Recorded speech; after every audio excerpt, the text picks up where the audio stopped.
បាទជំរាបសួរក៏ដូចជាសួស្តីទៅកាន់ពុកម៉ែបងប្អូនទាំងអស់គ្នាបាទហើយនេះជាទស្សនវិជ្ជា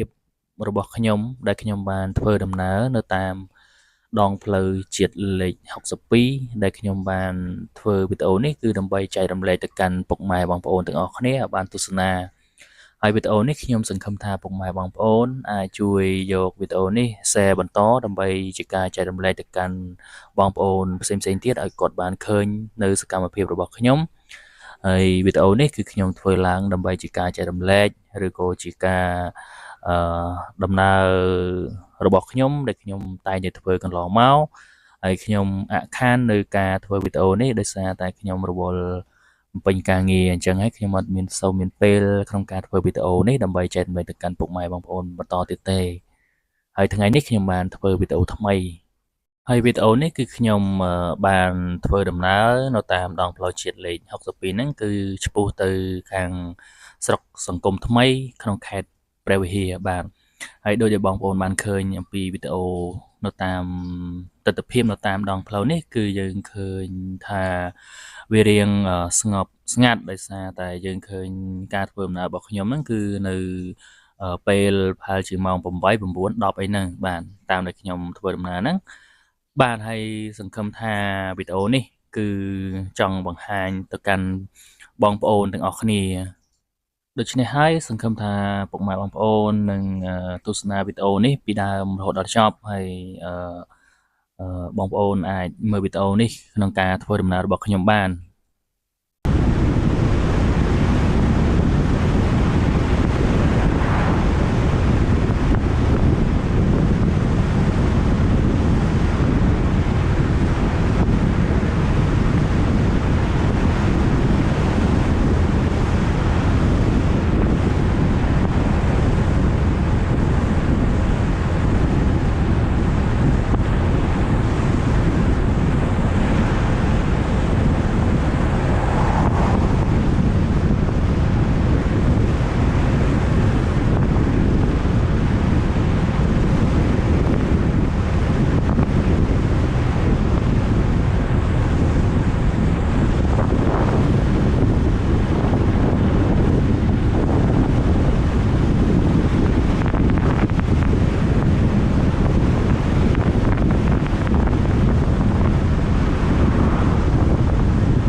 mới đúng không?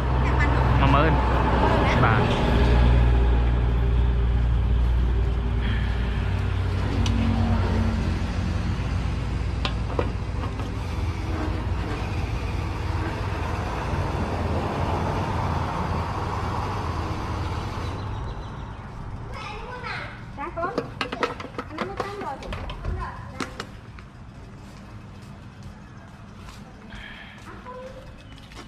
bảo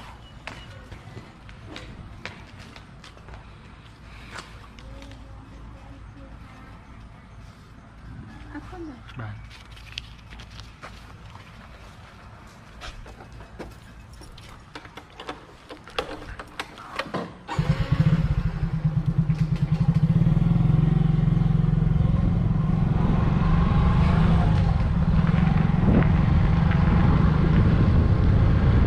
វីដេអូនេះជាវីដេអូផ្នែកទី1ដែលខ្ញុំបាន